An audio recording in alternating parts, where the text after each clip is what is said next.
What up guys, I'm Thales and we're back with another How to Slice. In today's How to Slice video, we're going to be checking out some awesome skull models. So let's go to the video. So this is the Night King container. As you can see, this is a really nice model. It's a assembled model.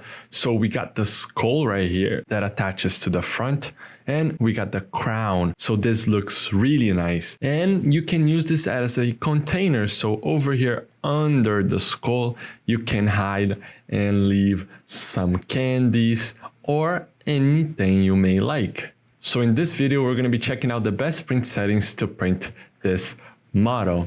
So first off, let's analyze the model. As you can see, the models do not fit in your standard print bed that's 220 by 220 millimeters. So you won't be able to print this at one go. So you can just change and print this first. So the night container cloth. So let's go to the print settings. Over here in layer height, we're going to be printing this model at 0.18 millimeters, so we can get an extra quality print. As for parameters, you can be reducing to 2 just to save a little bit of filament. But today I'm going to be leaving at 3. As for infill, we can be increasing to 8% gyroid, so we can get a really dense part and it's not gonna break or anything like that, so it's gonna be really rigid. As for skirt and brim, this model does not need any brim because it's got a good bed adhesion to the build pleat, so a large contact.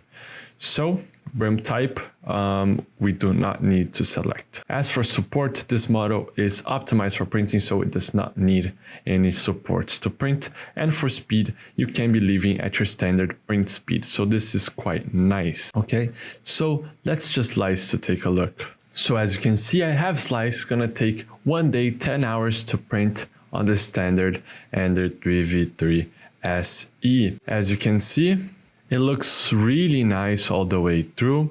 We can be adding some lightning filament, lightning infill if you want to reduce the filament usage, but it won't be necessary. So I'm choosing some gyroid just to get a really rigid, so it won't break and will last a long time. So for this part, this looks quite nice.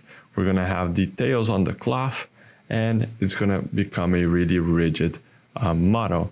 So let's go to the other parts that we're gonna be printing differently than we just did, because we're gonna be reducing the layer height, because these models, as they are really small, they need to have more quality. So we're not gonna be able to see those fine lines of printing. So over here in layer height, we're going to be decreasing this value to 0.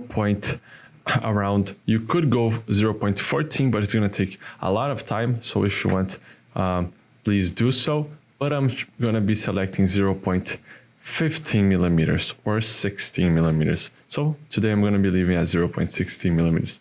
As for parameters, we can leave it at 3 or reduce to 2 if you want a less rigid model. 8% is quite fine. Skirt and brim, let's analyze if this model needs brim. As you can see, we got a low contact area, but it's not too tall, so we're gonna be leaving without any brim. As for speed, we can be reducing the speed for small parameters, so just reducing to 55 millimeters, just so that the spikes will be printed perfectly. Make sure that your first layer is at a really low value.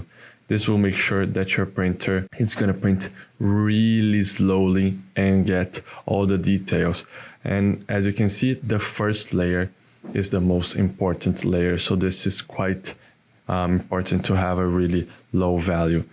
But right now, let's just slice and take a look. So as you can see, we have sliced the model and it's going to take 8 hours and 54 minutes to print, and we're gonna get a really fine and high detail on this piece because it's at a layer height, a reduced layer height. So all the spikes are gonna be in a really nice quality. And over here in speed, you will see that it reduces the speed for small parameters to around 55 millimeters. So this is gonna print fairly nicely, and make sure that the spin will connect to the parts. So this is quite nice. a quite nice model to print for Halloween or for other occasions. So the model is ready to print. Make sure to check out stlflix.com for more models like this one, and I'll see you in another one. I hope you guys enjoy it. Those slicing videos are an initiative from STL Academy, which is the educational project from STLflix. So if you guys want to learn more about 3D printing, you could check our description and look at STL Academy courses. And don't forget, see you guys at the next slicing.